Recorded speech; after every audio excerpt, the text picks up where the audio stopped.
Bonjour et bienvenue dans Esprit d'entreprise, l'émission des grands entretiens du Figaro TV, l'émission qui donne la parole aux chefs d'entreprise. Bonjour Olivia. Bonjour Gaëtan. Aujourd'hui, nous avons le plaisir d'accueillir Thierry Le Hénaff. Bonjour. Bonjour. Vous êtes le PDG d'Arkema, qui est un leader de ce qu'on appelle la chimie de spécialité. Alors, votre métier, c'est de fabriquer de nouveaux matériaux, entre autres légers, solides, qui remplacent les matériaux existants qu'on connaît comme le verre ou le métal. Et vous avez trois spécialités, donc les résines, les adhésifs et les revêtements. Je schématise, vous nous préciserez tout ça là-dessus. Et alors, le grand public vous connaît pas forcément, puisque vous fabriquez des matériaux, mais les coques de voilier, par exemple, c'est vous. Les habitacles d'automobiles, c'est vous. Les pales d'éoliennes, c'est vous. Voilà, c'est des choses que les gens ne savent pas forcément. En quelques chiffres, votre groupe fait 9,5 milliards de chiffre d'affaires. Vous employez 21 500 personnes et vous êtes présent dans 55 pays. Alors justement Thierry Le Hénaff, puisque vous êtes un peu partout, vous avez un œil avisé sur l'état des différents secteurs qu'évoquait Gaëtan, vous nous en direz un mot. On abordera évidemment la stratégie d'Arkema dans un secteur de la chimie qui est très cyclique. Vous avez aussi profondément refondu le groupe et transformé le groupe, vous nous expliquerez pourquoi et surtout comment. Et on reviendra aussi sur les défis d'une industrie qui est souvent controversée. On se souvient de la polémique l'année dernière parfois, mais vous nous expliquerez comment vous abordez ces sujets-là, notamment sur les PFAS et les polluants éternels. Mais d'abord, on va évoquer l'environnement macroéconomique, puisque vous êtes un groupe très international. Vous réalisez un tiers de votre activité aux États-Unis. Alors, même s'il y a une pause en ce moment, comment vous vivez la guerre commerciale qui est en train de se jouer entre les grandes puissances économiques mondiales ? Alors effectivement, le monde est aujourd'hui chahuté, il est de plus en plus divisé. Cela dit, ça évolue par cycle, puisqu'on a connu Arkema, comme vous le mentionniez, a été introduit en bourse il y a 20 ans et on a vu plusieurs crises successives. Donc je pense que c'est important de se concentrer sur ce qu'on contrôle, c'est-à-dire de vraiment travailler à court terme, d'être résistant, et c'est ce qu'on a eu l'occasion de démontrer l'an dernier, mais également continuer toujours à se projeter sur le moyen long terme avec une stratégie d'innovation. Donc le monde tel qu'il est, un acteur comme Arkema a peu d'influence dessus. Par contre, est-ce que ça change votre façon de conduire au quotidien l'entreprise? C'est-à-dire quand les choses changent, les règles changent toutes les semaines, est-ce que vous avez une gestion différente ou est-ce que vous arrivez à garder une vision de très long terme? Alors déjà, on ne connaît pas le point d'atterrissage, donc il faut Il change souvent. Qui change souvent. Donc il faut être prudent sur les conclusions qu'on peut tirer. L'avantage de la chimie, c'est qu'on est au plus proche des clients. Et un groupe comme Arkema, en fait, fabrique de la région pour la région. Donc de manière directe, si on parle des tarifs douaniers, qui est votre sujet, il n'y a pas véritablement d'impact. Là où l'impact peut exister, c'est par rapport à l'influence de ces tarifs sur la macroéconomie mondiale.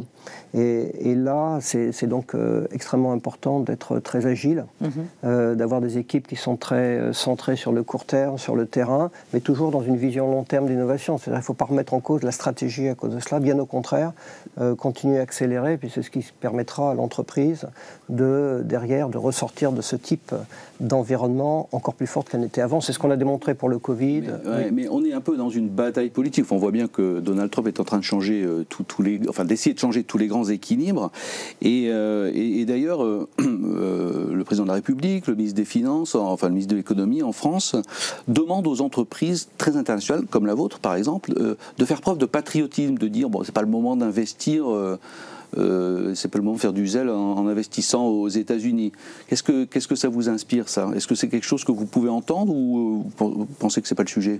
Un groupe comme Arkema, qui est présent mondialement, qui a 35% de son chiffre d'affaires aux États-Unis, qui a 25% en Asie, va continuer à investir dans chacune des régions pour aller suivre ses clients. Ça, c'est une évidence. Bon, maintenant, il ne faut pas être provocateur et de faire des grandes annonces pile en ce moment, mais il se trouve que pour Arkema, en fait, les annonces, on les a faites, et les investissements, on les a faites sur les trois dernières années. Donc là, on sort d'une grande phase d'investissement, donc il n'y a pas d'annonce à faire à court terme. Mais par contre, dans la durée, évidemment, nous continuerons à investir sur chacune des grandes régions, y compris d'ailleurs l'Europe, sur lequel on investit 40% quand même de nos investissements industriels. Mais il faut continuer à développer géographiquement, là où il y a la croissance, là où il y a la compétitivité. C'est existentiel pour un groupe comme Arkema. Vous parlez de croissance, on entend beaucoup de chefs d'entreprise qu'on reçoit ici parler d'un ralentissement économique. Est-ce que c'est quelque chose que vous sentez dans vos différentes régions et si oui, particulièrement dans quelle géographie? Alors, de manière globale, il y a un ralentissement sur la chimie depuis 2 ans. Alors, Arkema s'est bien débrouillé, je dirais, dans ce type d'environnement, mais il y a quand même un ralentissement avec pas mal de déstockage. On est toujours un peu dans l'après-Covid, en fait, où il y a eu beaucoup de restockage sur les années qui ont suivi le Covid, et encore du déstockage, et puis pas mal d'attentisme qui est exacerbé en plus par les histoires douanières. Donc il y a pas mal d'attentisme. Cela dit, vous mentionnez la notion de cyclicité pour la chimie. Alors nous, on est chimie spécialité, donc moins cyclique que peuvent l'être une chimie plus de base, mais il y a une certaine cyclicité, et le rebond suivra le déstockage. Maintenant, il y a des contrastes entre les différentes régions du monde. C'est-à-dire que l'Asie, nous, on voit pas mal de croissance encore aujourd'hui.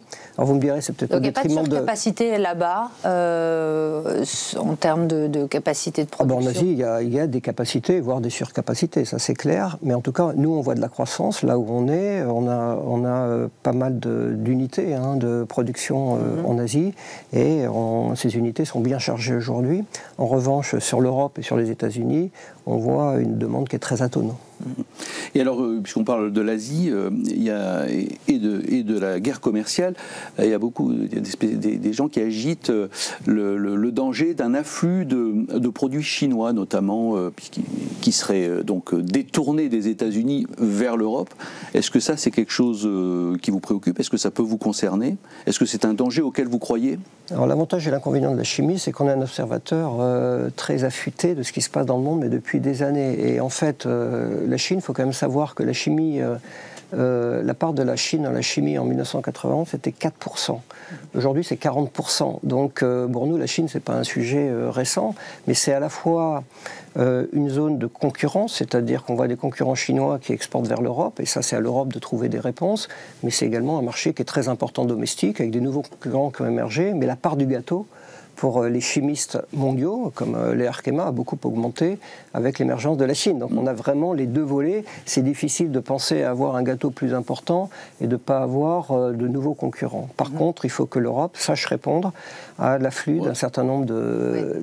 Oui. On reviendra sur ces sujets de compétitivité tout à l'heure. Peut-être un mot, puisqu'on a vu un vent de fronde monter ces derniers jours contre EDF et contre les prix de l'électricité qui sont nécessaires pour faire tourner vos usines. Je vous propose d'écouter sur ce sujet Benoît Bazin, qui est le PDG de Saint-Gobain. C'était sur BFM le mois dernier. On est en train de marcher sur la tête. Le dernier exemple en date, c'est la mise aux enchères de quotas d'électricité. Oui. On est en train de mettre aux enchères de façon aberrante l'industrie française. Oui. Moi, je suis extrêmement choqué. Voilà. On serait sur un terrain de rugby, puisque la France a fait des... Là, on a gagné. Rugby. Oui. C'est un bras d'honneur. Je suis désolé. C'est pas possible qu'on fasse... EDF vous fait un bras d'honneur. À l'industrie française. À l'industrie française, oui. Alors Victor, il va fort, ce qui est assez rare à ce point-là quand même.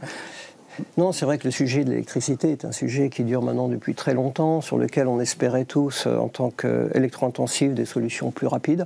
Donc on est tous frustrés par rapport à cela, et il faut que les choses évoluent rapidement, sachant que l'électricité est un des éléments clés de la compétitivité des industriels, comme l'a souligné Benoît. Maintenant, c'est multifacteur, c'est-à-dire que l'électricité, il faut apporter des solutions rapides, d'autant plus que l'État est actionnaire à 100% d'EDF, donc on attend des évolutions là-dessus, mais également toute la compétitivité salariale, la compétitivité hors salaire, les réglementations. Donc c'est vraiment multifacteur, il faut bien l'avoir en tête. Il faut évoluer sur la compétitivité en général. On est dans la bonne voie en France ou non. Vous considérez qu'on a encore beaucoup à faire? Il suffit de regarder la dernière loi de finances. Sur les 10 dernières années, il y a eu des évolutions intéressantes que les industriels d'ailleurs ont reconnues. C'est l'allègement de charges et puis le CIR, c'est-à-dire le crédit d'impôt recherche. Lors de la dernière loi de finances, je prends une entreprise comme Arkema, le crédit d'impôt recherche a été réduit de 15%, et les allègements de charges ont été réduits sur les salaires les plus élevés. Or, quand on est une société comme Arkema, d'ingénieurs, on a des salaires élevés, on ne va pas s'en plaindre, et donc on a été pénalisé 2 fois. Or, ça a été une dizaine d'années, si ce n'est une quinzaine d'années, de travail avec le gouvernement pour obtenir ces 2 améliorations qui atténuent le manque de compétitivité de la France. Avec la compétitivité. Voilà, donc on va voir la prochaine loi de finances, mais à un moment donné, on ne peut pas dire qu'on soutient l'industrie et avoir la compétitivité qui continue à se dégrader. C'est ce qui s'est passé quand même lors de la dernière loi de finances. Sur ce sujet de compétitivité, vous avez dit que la chimie européenne était un point de rupture. Pourquoi vous considérez qu'on est sur une période compliquée en termes de compétitivité du secteur? Alors sur la chimie européenne, il y a un point qui est positif, c'est que la Commission européenne a déclaré qu'elle considérait la chimie comme stratégique, ce qui est important puisque la chimie c'est l'industrie de l'industrie, donc elle est vraiment la clé de toutes les solutions pour le développement durable. Donc ça c'est un point positif. Il y a eu le rapport Draghi qui était un cri d'alerte, il y a eu le Clean Industrial Deal qui est plein de bonnes intentions. Après la question c'est comment la Commission peut passer aux actes.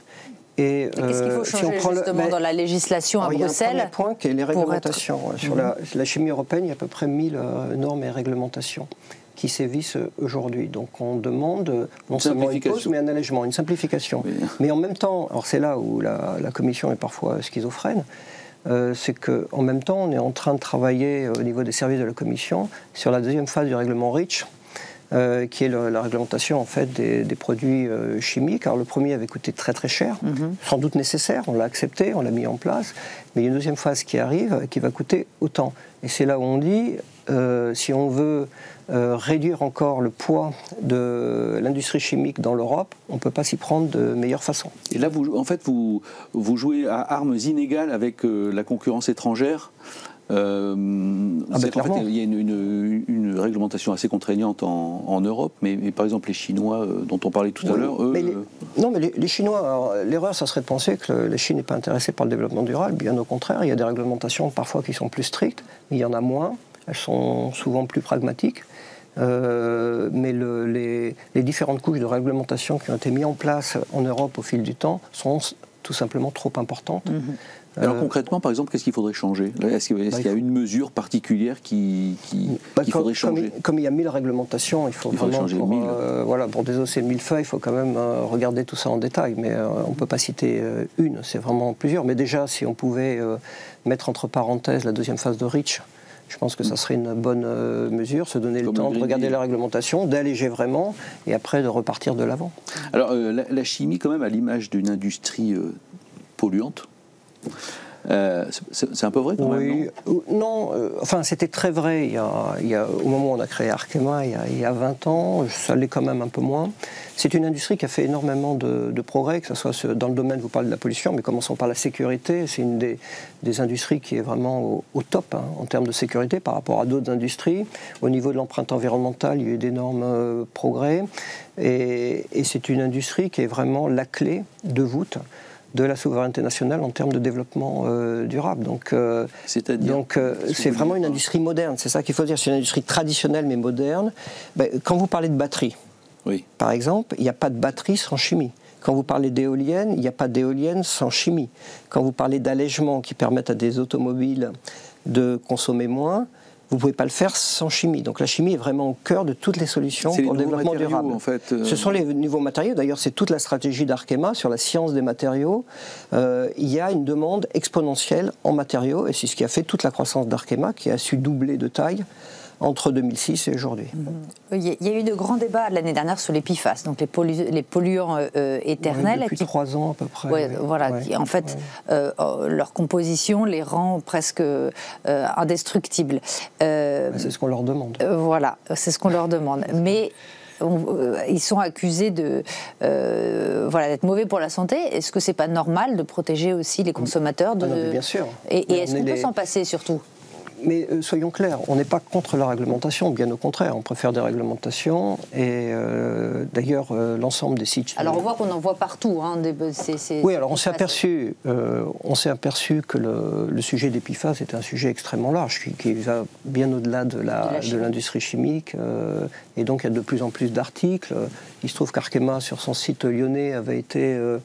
un peu sous le feu des projecteurs. On a répondu à tout cela, on travaille avec l'administration, on a fait évoluer les productions du site, mais c'est vraiment un sujet extrêmement large qui dépasse complètement le sujet de la chimie. Est-ce que vous avez trouvé des produits alternatifs aujourd'hui qui vous permettent d'avoir les mêmes applications et les mêmes capacités? Ça, il faudrait poser la question à nos clients, mais ce qui est clair, c'est que dans les batteries, vous ne pouvez rien faire sans polymères fluorés qui sont considérés dans la définition qui est très très large de l'Europe comme des PFAS. Vous n'avez pas d'alternative aujourd'hui. Alors peut-être qu'on en trouvera dans 5 ans, dans 10 ans, dans 20 ans. Et nous, on travaille. On a des gammes technologiques qui sont très, très larges. Donc si on peut trouver des solutions au niveau d'Arkema, on va le faire. D'ailleurs, on commence à avoir un certain nombre de possibilités sur des polymères qui sont fabriqués par des concurrents. Et donc on s'en félicite. Ça permet d'avoir également de la croissance sur cette thématique-là. Mais là, il faut bien avoir en tête que la chimie est à la pointe au niveau des réglementations. Au contraire, donc c'est pour ça que l'image que vous citiez, et de ce point de vue-là, est faussée. Ouais. On a toujours l'image d'une usine qui pollue, qui fabrique des produits. On a beaucoup parlé des bulles plastiques, enfin, tout ça, c'est voilà. C'est un peu une image d'Épinal. C'est un peu une image d'Épinal. C'est une image d'Épinal. Bon, maintenant, il peut y avoir des déviations, il peut y avoir des excès, comme partout, mais honnêtement, la chimie fait énormément d'efforts. Le coût de la réglementation dans la valeur ajoutée d'une entreprise chimique a été multiplié par 3 sur les 15 dernières années. Enfin, je pense qu'on est l'industrie la plus réglementée. Et je ne parle pas que des sites Seveso. Alors, on va parler un peu d'Arkema. Donc, vous êtes à la tête d'Arkema depuis 19 ans, je crois. Depuis 19 ans. Donc, l'an prochain, ça fera 20 ans. Voilà. Une belle longévité. Ouais. Vous avez considérablement transformé ce groupe pour en faire, ce que je disais tout à l'heure, un groupe de chimie de spécialité centré sur 3 secteurs. Vous allez un peu nous expliquer ça, mais donc il y a les résines, donc ça c'est les habitacles des voitures par exemple, les adhésifs, toutes les colles, les mastiques, et puis les revêtements. Est-ce qu'aujourd'hui vous considérez que vous êtes un groupe bien équilibré, qui a un bon profil? Est-ce qu'il faut exploiter d'autres segments? Qu'est-ce que vous voulez faire d'Arkema? On est aujourd'hui heureux du portefeuille qu'on a. Par rapport au point de départ, le groupe a multiplié par 2. On a vendu la moitié du chiffre d'affaires qu'on avait au départ. C'est-à-dire qu'on est parti à 5 milliards. Et en fait, des 5 milliards, on a gardé 2,5 milliards. Aujourd'hui, on fait 10 milliards. Et qu'est-ce que vous avez vendu? C'était de la chimie de base? On a fait une vingtaine de sessions, une trentaine d'acquisitions. Et ce qu'on a vendu, c'est vraiment la chimie de base. Par exemple, le chlore, le PVC, qui sont des produits... Vous ne pouviez pas vous différencier?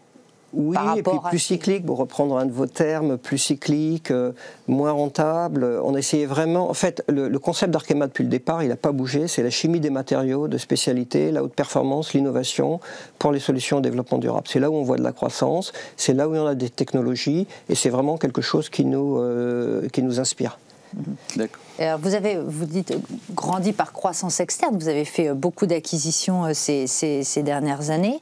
Est-ce qu'il y a encore des opportunités aujourd'hui d'acquisition, et si oui, dans quel domaine en particulier? Alors, il y a des opportunités d'acquisition, il y en a chaque année. Alors, ça ne veut pas dire qu'on en fait chaque année. Nous, on en a fait notamment... Presque, on en voit là. Oui, tout à fait, exactement. Là, vous avez une longue liste, mais on peut en rajouter un certain nombre. Les actifs de Dow, c'était l'an dernier. On en a fait en 2009 dans la partie résine de revêtement, et puis on en a fait récemment dans les adhésifs. Donc oui, on fait beaucoup d'acquisitions, il y a des opportunités qui nous viennent régulièrement. On met beaucoup l'accent sur les adhésifs. Pour reprendre le portefeuille, la meilleure façon d'expliquer, c'est la science des matériaux. Soit on fabrique les matériaux, c'est ce qu'on appelle les polymères, soit on les colle, c'est ce qu'on appelle les adhésifs, soit on contribue à leur revêtement, et c'est ce qu'on appelle les coatings. Et on fait des acquisitions essentiellement sur les adhésifs et un peu sur la partie matériaux, c'est-à-dire polymères. On a acheté récemment une société qui est spécialisée dans les polymères pour l'électronique, qui s'appelle Piam, et qui est une société coréenne. Et alors, qu'est-ce qu'elle fait, par exemple, cette société, pour que les gens comprennent bien? Elle fait des matériaux vraiment, par exemple, sous forme de film, qui sont ultra fins, ultra performants, qui résistent à des températures élevées et qui sont utilisés, par exemple, dans les smartphones pliables ou dans des écrans tactiles. Donc c'est ce type de propriétés qui ne sont pas faciles à trouver et qu'on n'avait pas au sein d'Arkema et qu'on allait chercher par une acquisition en Corée. On voit que dans vos débouchés, vous participez aux évolutions, aux innovations technologiques. Quelles sont aujourd'hui les innovations dans vos secteurs qu'on peut imaginer en termes d'application, de débouchés? Vous parlez des smartphones pliables. Oui, alors on voit beaucoup d'innovations dans le domaine du sport, vers des matériaux plus biosourcés, textiles, chaussures de sport. Toutes les semelles des chaussures de sport les plus performantes que vous trouvez, finale de Coupe du Monde de football, dans les marathons les plus rapides, les semelles sont faites avec des produits Arkema. C'est un produit qui s'appelle le Payback, biosourcé. Comment? La semelle de Messi, c'est Arkema. Exactement. Il faut l'écrire dessous. Oui, on ne peut pas toujours l'écrire. Malheureusement, les droits de communication sont limités, mais en tout cas, on est présent quasiment partout, sur les chaussures, sur les textiles, sur les lunettes, sur les montres. Donc beaucoup d'innovations vers la performance, vers la légèreté, vers le biosourcé, la recyclabilité. On travaille avec Beneteau sur la recyclabilité des coques.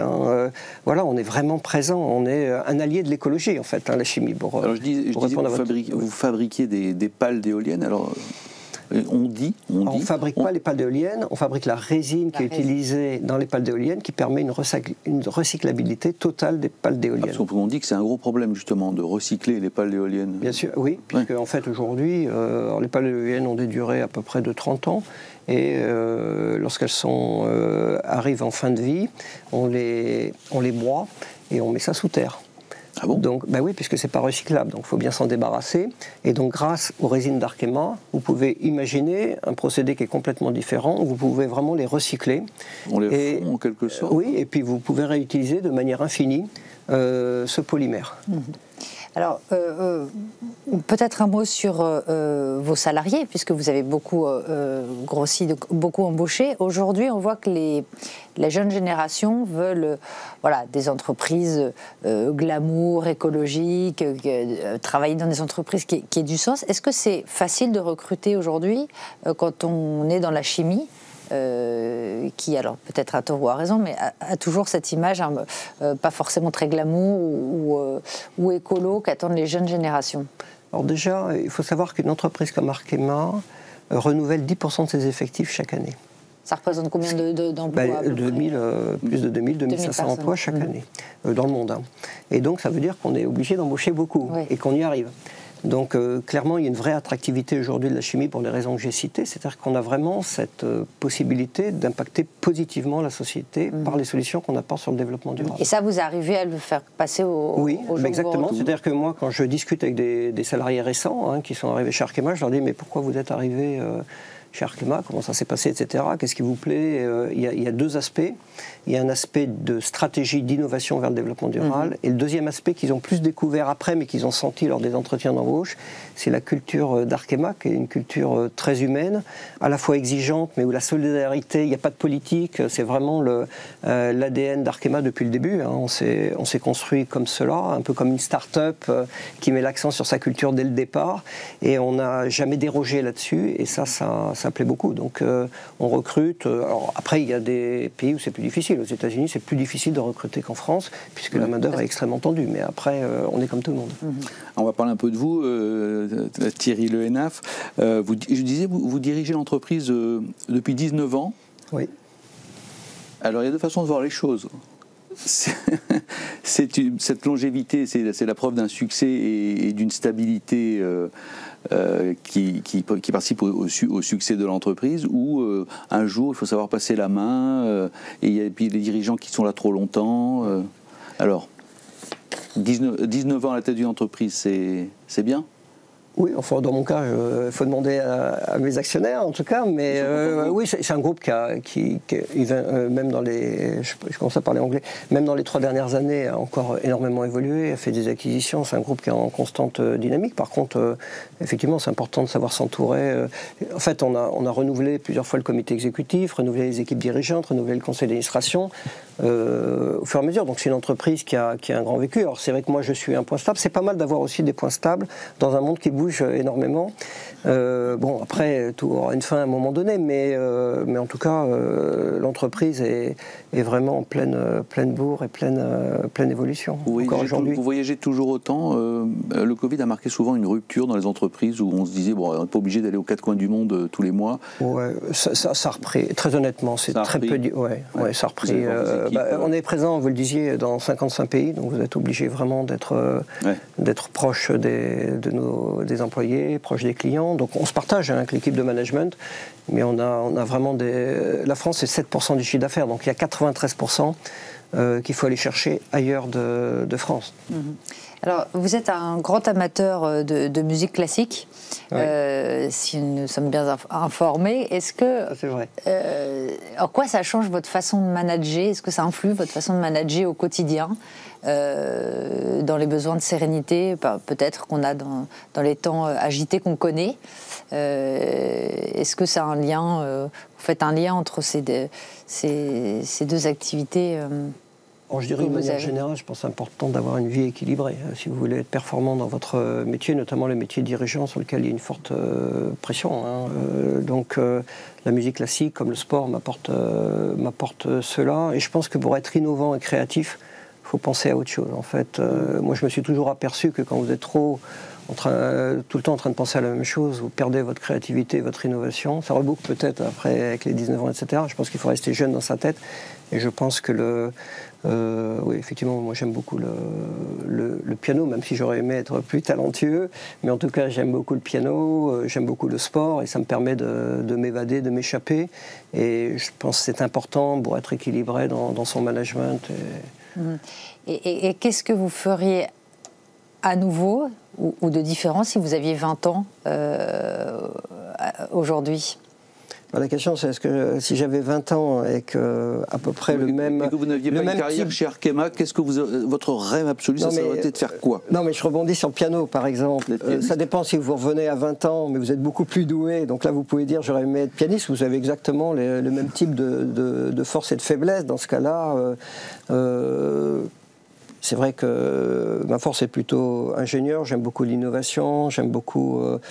prendre des décisions, donc c'est vrai que ça correspond pas mal à chef d'entreprise dans l'industrie, pas forcément dans la chimie, donc ça je dirais ce côté-là, donc de ce point de vue-là je referais peut-être la même carrière. Après on est très soumis au hasard des rencontres, très honnêtement. Une rencontre peut changer complètement votre carrière, voilà, mais après... Ça a été le cas chez Arkema pour vous? C'était le cas chez Total avant.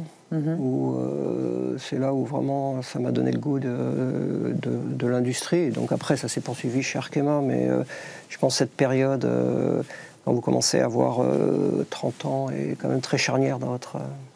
plus que 20 ans. Dans les carrières. Oui, je pense. Enfin bon, après, chacun son expérience. Merci Thierry Le Naf. Le temps passe vite. À Esprit d'entreprise, l'émission est terminée. Merci de nous avoir rendu visite. Merci Olivia. Et merci à vous de votre fidélité. Vous pouvez retrouver cette émission sur le Figaro TV ou sur le Figaro.fr. Et à bientôt pour un nouveau numéro d'Esprit d'entreprise.